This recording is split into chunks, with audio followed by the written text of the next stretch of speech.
Seja bem-vindo à nossa jornada devocional, compartilhando palavras de fé, amor e esperança. Nós estamos no dia 24 de janeiro. O tema do nosso devocional de hoje é sobre o ministério do Espírito Santo.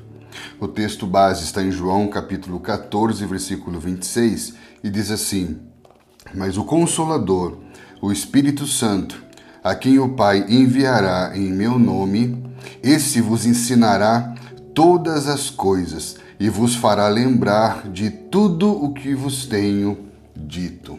Nós vamos começar a comentar o nosso devocional de hoje, lembrando a importância dessa meditação, porque nós já falamos sobre a paternidade de Deus, já falamos sobre a centralidade de Cristo e precisamos agora nos aprofundar no ministério do Espírito Santo. Se até agora você encontrou alguma dificuldade para entender, eu quero te dar uma boa notícia, porque é a partir do Espírito Santo que nós entendemos tudo, é a partir dele que os nossos olhos são desvendados e nós vemos as maravilhas da sua lei. Então, quando nós falamos do Espírito Santo, estamos falando de uma pessoa divina da Trindade. A Trindade é constituída de 3 pessoas que são plenamente Deus. Não há nenhuma diferença quanto à sua ontologia, quanto à sua pessoa divina. Contudo, existe um termo chamado economia da Trindade, que vai explicar que quanto à funcionalidade, o Pai, o Filho e o Espírito Santo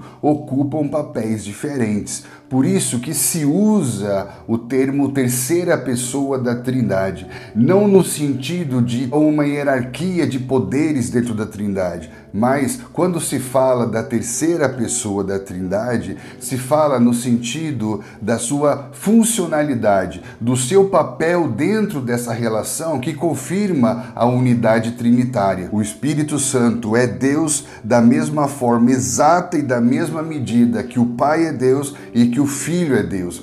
Craig Kinner vai dizer que o Espírito Santo, assim como o Pai e o Filho, não se trata de uma doutrina, um conceito ou uma experiência a ser acrescentada a outras doutrinas e outras experiências. O Espírito Santo é Deus que invade a nossa vida com a presença divina transformadora. Então, as 3 pessoas da Trindade são igualmente Deus. Eles são coeternos e consubstanciais. O Pai, o Filho e o Espírito Santo. Porém, dentro dessa relação eterna de amor, nós vamos ver que eles ocupam papéis e funcionalidades distintas. Michael Horton vai nos explicar que o Pai trabalha em nosso favor, o Filho trabalha em nosso meio e o Espírito em nosso interior. Abraham Kuyper vai dizer que o Pai concebe, o Filho executa e o Espírito Santo aperfeiçoa a obra divina.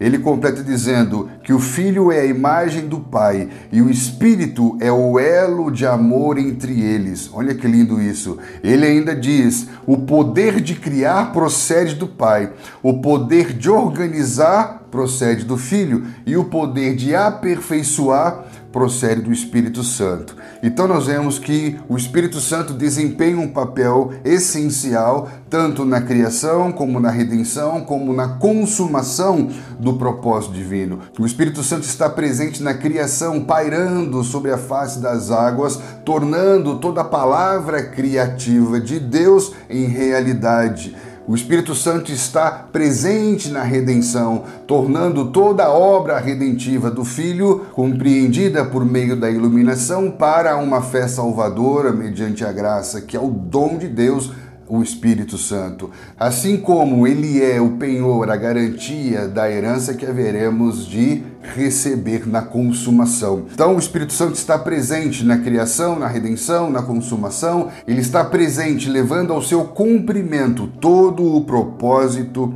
de Deus. Então, além de entendermos que cada pessoa da Trindade é plenamente Deus, porém, dentro dessa economia da Trindade existe uma funcionalidade complementar. Além de entendermos que não se trata apenas de uma doutrina, mas de uma realidade atuante aqui e agora em mim, em você e em nós. É importante também entendermos que a pessoa do Espírito Santo é uma pessoa distinta do meu espírito, do seu espírito.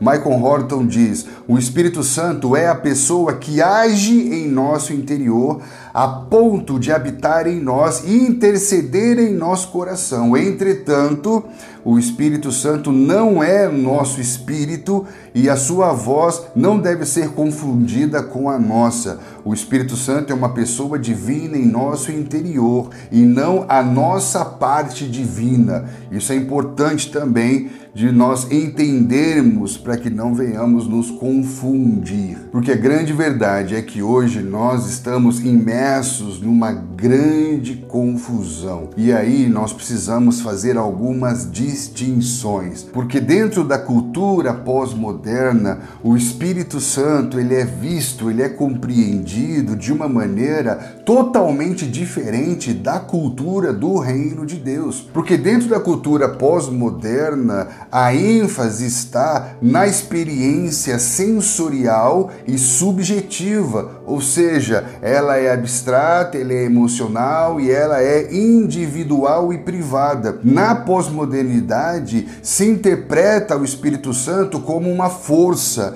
como uma energia, como um calor, ou seja, como algo associado a sensações, a êxtases, a manifestações místicas e espirituais. Um dos pensamentos mais presentes na cultura pós-moderna é o pluralismo, que nada mais é do que uma sociedade marcada pela coexistência de várias crenças, religiões, ideologias. Esse pluralismo moderno é fundamentado pelo relativismo antigo, que vai reforçar e popularizar a ideia de que não há uma verdade única, não há uma verdade absoluta e que todas as perspectivas precisam ser consideradas e igualmente válidas, ou seja, nenhuma opinião é errada, então toda opinião é certa, então já não se sabe mais o que é o certo e o que é errado. E dentre tantos problemas que vamos encontrar dentro dessa cultura pluralista e relativista,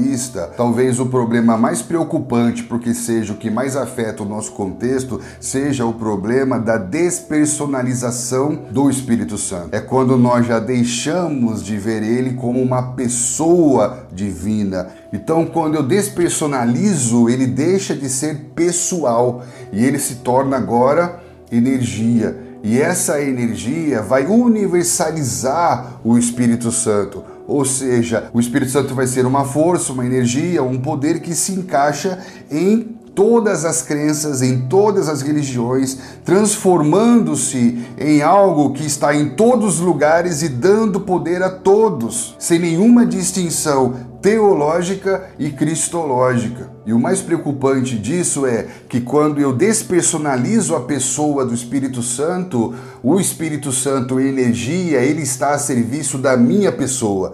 Então a tendência é de se falar muito sobre o poder do Espírito Santo, mas o que está por trás desse discurso é a afirmação da própria pessoa, é a afirmação de si. Por isso que nós citamos Michael Horton no nosso devocional, quando ele diz que discursos poderosos a respeito do Espírito Santo podem tornar-se uma forma de falarmos sobre nós mesmos. E às vezes falamos muito sobre o Espírito Santo, provocamos muito ambientes sensoriais e experiências emocionais em nome do Espírito Santo, mas tudo acaba sendo sobre nós. No entanto, o que vai legitimar o ministério do Espírito Santo é justamente evitar que esse tipo de posicionamento aconteça. Que tipo de posicionamento? O posicionamento de que a minha experiência com o Espírito Santo é uma experiência pessoal, subjetiva, sensorial, emocional e não uma relação pessoal e transformadora com a pessoa divina,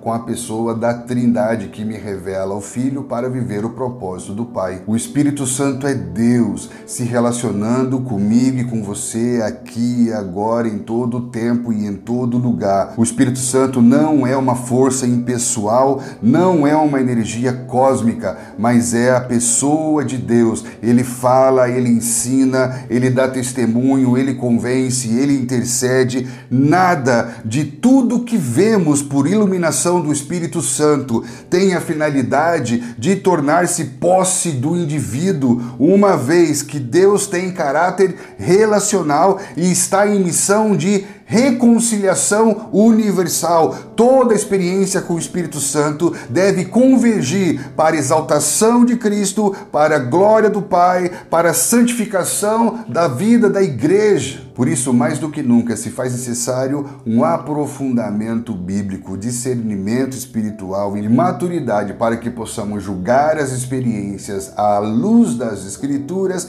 reter o que é bom e seguir na jornada de crescimento espiritual. Existem textos bíblicos importantes que confirmam o Espírito Santo como uma pessoa divina da Trindade. Por exemplo, Paulo escrevendo a carta aos Efésios capítulo 4, versículo 30, ele vai falar sobre não entristecer o Espírito. O que isso significa? Se o Espírito Santo pode ser entristecido, ele é pessoa, ele não é energia, ele não é um calor nas mãos, ele não é um arrepiar do corpo. O Espírito Santo é uma pessoa. Nesse contexto, por exemplo, Paulo vai falar no versículo 25 sobre deixar a mentira, falar a verdade. Depois ele fala sobre a ira. Depois ele vai falar sobre o trabalho honesto. Depois ele vai falar sobre uma linguagem, um falar que seja edificante. E depois ele conclui no versículo 30 dizendo: não entristeçais o Espírito Santo. Ele está associando aqui o entristecer o Espírito Santo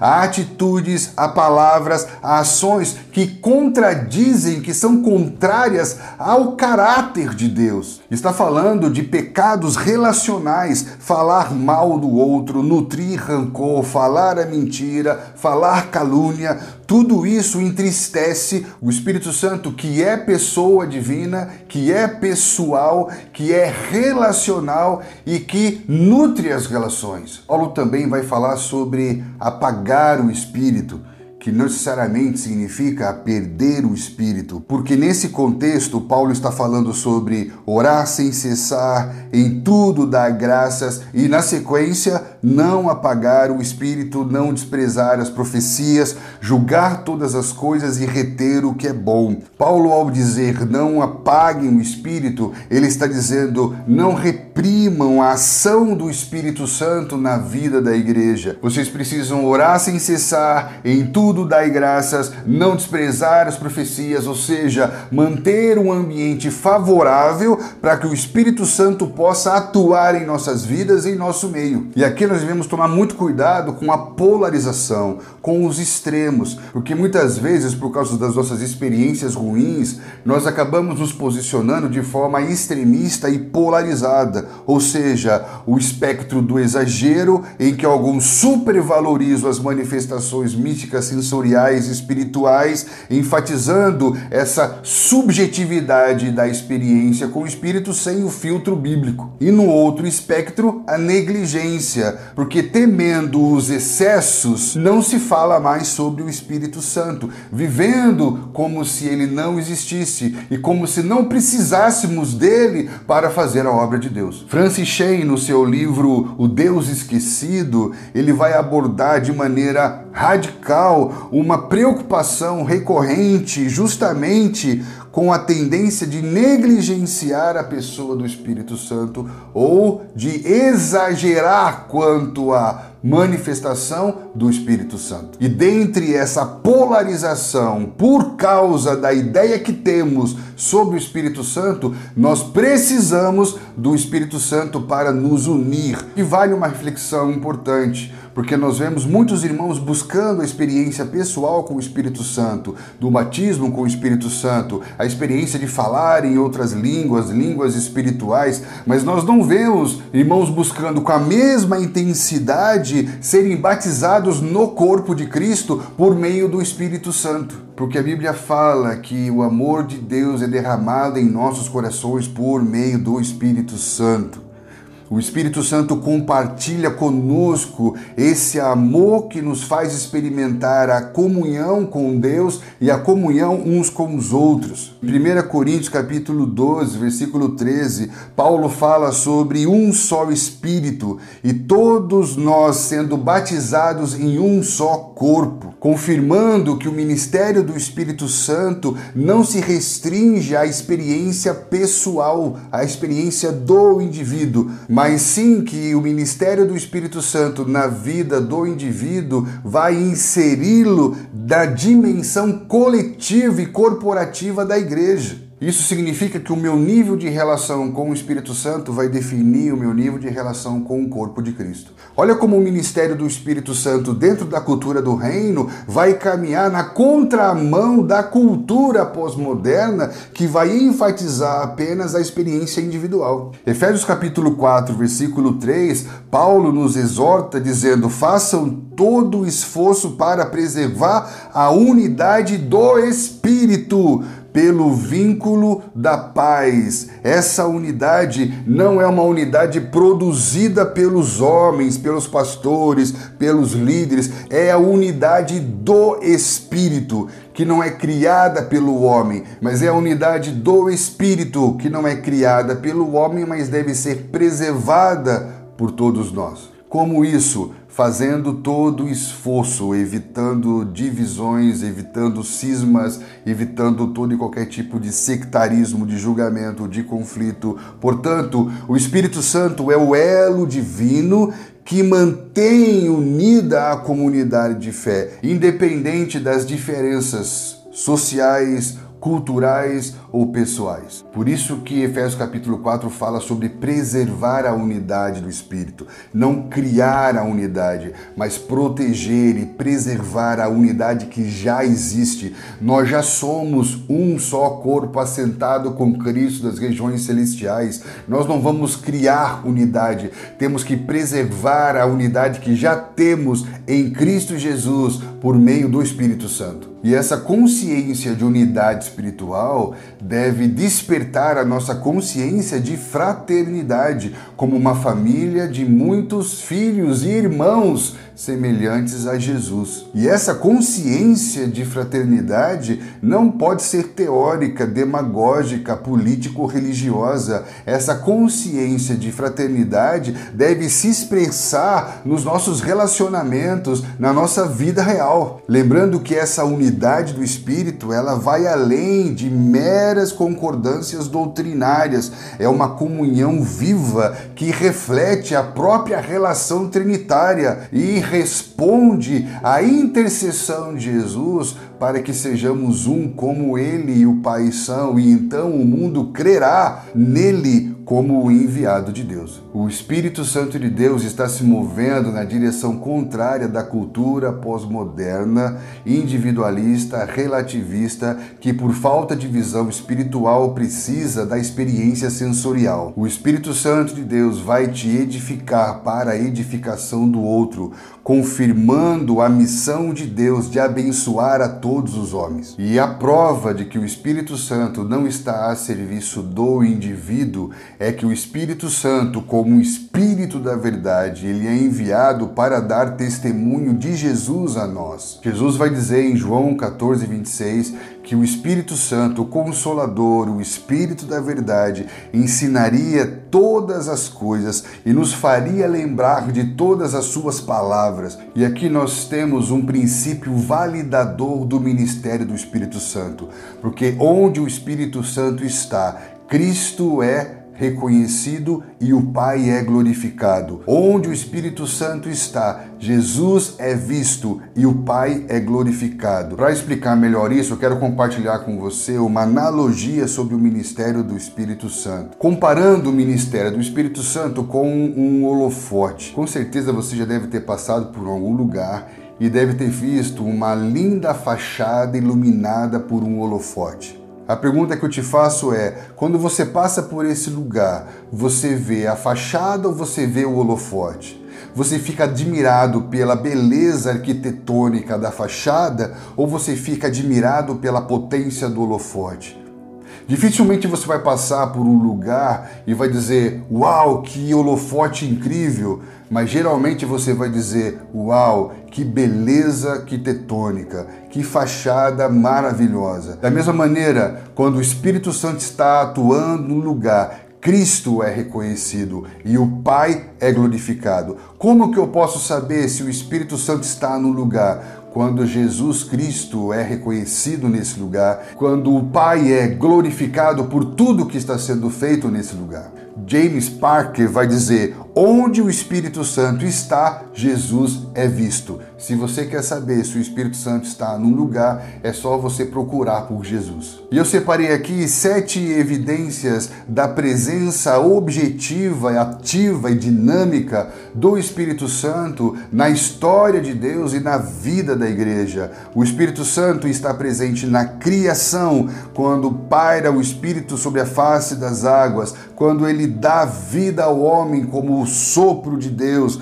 O Espírito Santo está presente no conselho, no ensino, na orientação, no Deus que fala e não um Deus que grita. A voz do Espírito Santo dentro de você geralmente vai ser a voz que fala e não a voz que grita, aquela voz que orienta, que aconselha. O Espírito Santo, quando fala, quando orienta, ele convence. Nós somos convencidos pelo Espírito no sentido dessas palavras do Espírito trazerem luz sobre o momento que nós estamos vivendo.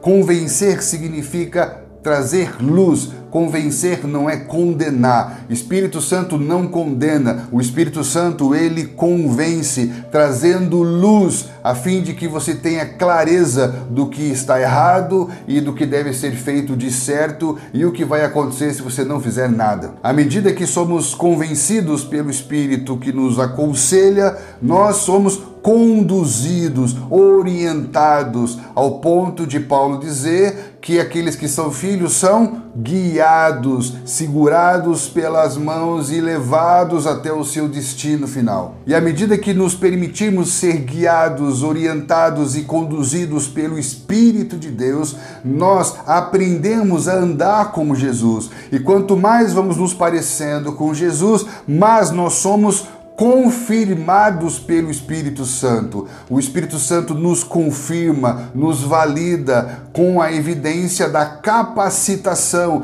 que nada mais é do que a unção, quando ele nos dá instrumentalidade, dons, poder. Olha que lindo! Então, desde a criação até a capacitação para o cumprimento da missão, você vê a presença do Espírito Santo no processo do crescimento espiritual. Então nós vemos que Deus Pai nos amou de tal maneira que enviou o seu Filho para que todo aquele que nele crê não pereça. Mas essa salvação só é possível por meio da iluminação do Espírito Santo. O dom de Deus não é por obras nem por merecimento, mas mediante a graça, pelo dom de Deus, pela iluminação, pelo desvendamento do Espírito que nos faz crer e então nos leva ao novo nascimento, à regeneração do nosso homem espiritual. O mesmo Espírito que paira sobre a face das águas, trazendo à existência as coisas criadas por meio da palavra, é o Espírito Santo que vai promover esse novo nascimento, esse ser recriado por meio da fé naquele que é o Verbo, a palavra de Deus encarnada. Por isso que João vai dizer no capítulo 6, versículo 8, que é o Espírito Santo que convence o homem do pecado, da justiça e do juízo. Assim como Paulo em 2 Coríntios capítulo 5, versículo 17, vai dizer que o Espírito Santo vivifica o espírito humano morto pelo pecado e o torna uma nova criação, alguém recriado e alguém renascido. Por isso que Jesus disse para o mestre da lei, Nicodemos: Nicodemos, se você não nascer de novo, você não vai conseguir ver. Se você não passar pela água e pelo Espírito, você não vai conseguir entrar. É necessário nascer de novo. Por isso, o máximo que o homem pode conseguir sem a iluminação do Espírito de Deus é dor de cabeça, Por quê? Porque é muito pensamento sem nenhum nível de desvendamento. É muita especulação humana e pouca revelação divina. E por isso muitos hoje estão na mesma condição de Nicodemos, que conhecem as Escrituras, que acreditam em Deus, que reconhecem que Jesus veio de Deus, porém tentam compreender as coisas a partir da sua própria capacidade intelectual. E nós sabemos, pelo tipo de pergunta que as pessoas fazem, se elas nasceram de novo ou se elas não nasceram de novo. E o tipo de pergunta que Nicodemos fez é o tipo de pergunta de quem não nasceu de novo. E por isso nós precisamos urgentemente compreender a importância do ministério do Espírito Santo, para que não sejamos como Nicodemos, que lê, que participa, que está presente, mas que ainda tem um véu sobre os seus olhos. É o Espírito Santo que remove o véu e nos faz ver espiritualmente, nos faz ver a realidade, porque onde o Espírito Santo está, ali há liberdade para ver a realidade como ela é, de rostos desvendados, sendo transformados de glória em glória, até que a imagem do Filho esteja em nós. Portanto, se o Espírito Santo está trabalhando em nós, nos ensinando todas as coisas, nos dando testemunho de Jesus, você precisa parar de reclamar não ter alguém para te discipular e começar a viver o discipulado do Espírito Santo na sua vida. Nenhum ser humano vai conseguir formar Jesus em você se você primeiro não tiver o Espírito Santo trabalhando em você. É o Espírito Santo, o Espírito da verdade, que dá testemunho de Jesus,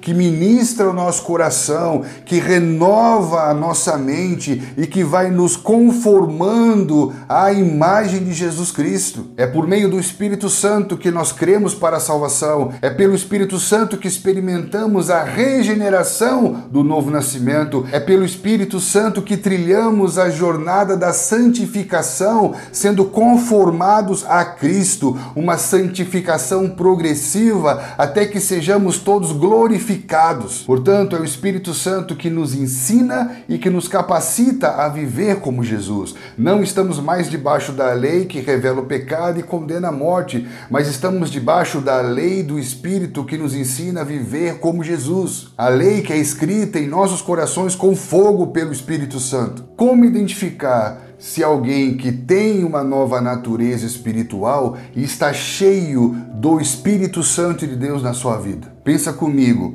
se o Evangelho é poder de Deus, Romanos 1,16, se a luz do Evangelho, que é o ministério do Espírito, revela a glória de Cristo, 2 Coríntios 4,4, e se as palavras de Cristo são Espírito e vida, João 6,63, e se o Espírito da verdade que fala a nós e fala por nós dá testemunho de Cristo, podemos concluir que ser cheio do Espírito nada mais é do que ser cheio da palavra de Deus. Se o Evangelho é poder de Deus e a luz do Evangelho é a glória de Cristo, e se as palavras são Espírito e vida e o Espírito dá testemunho de Cristo, quanto mais eu estou cheio das palavras de Deus, eu estou cheio do Espírito, o Espírito da verdade, o Espírito que dá testemunho de Jesus. Você se lembra do momento em que Jesus, no seu batismo, ele é cheio do Espírito Santo? Quando Jesus é cheio do Espírito Santo,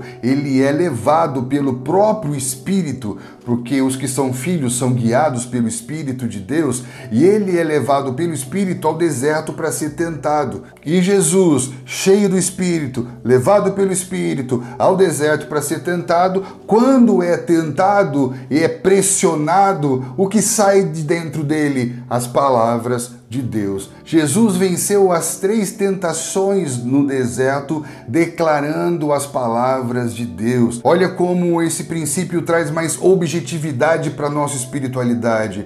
Vai tornar a nossa fé mais concreta. Por quê? Porque quanto mais eu estou cheio da palavra de Deus, que é Jesus, eu estou mais cheio do Espírito Santo, que nos ensina as palavras de Deus e dá testemunho de Jesus. Então, se você quer ser cheio do Espírito, encha-se das palavras de Deus. Além de estarmos cheios do Espírito Santo, por estarmos cheios da sua palavra, o Espírito Santo também vai nos instrumentalizar com dons espirituais. O Espírito Santo distribui dons, capacidades espirituais, conforme melhor lhe apraz, visando, priorizando sempre a edificação do corpo de Cristo para testemunho do Evangelho do Reino a todos os homens. O Espírito Santo concede dons, capacidade, instrumentalidade, a fim de equipar os santos no serviço da obra do ministério,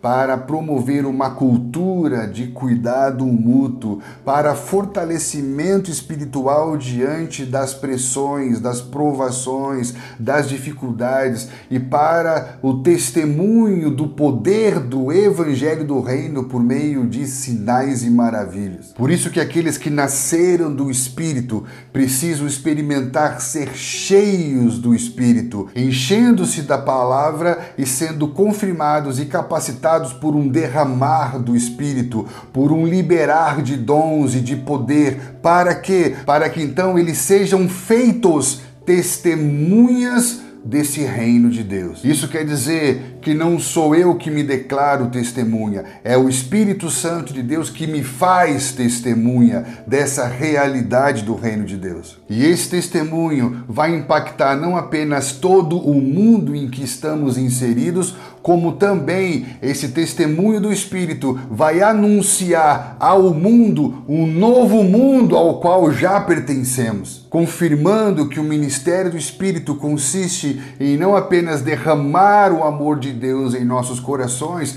mas despertar uma esperança escatológica, a fim de que todos nós possamos preparar o caminho do Senhor, guiando-nos juntos em toda a verdade até que Ele venha. E que hoje aí, onde você estiver, o Espírito Santo de Deus fale com você, se revele a você como nunca antes. Que Deus te abençoe profundamente e espero encontrar você aqui no nosso próximo devocional.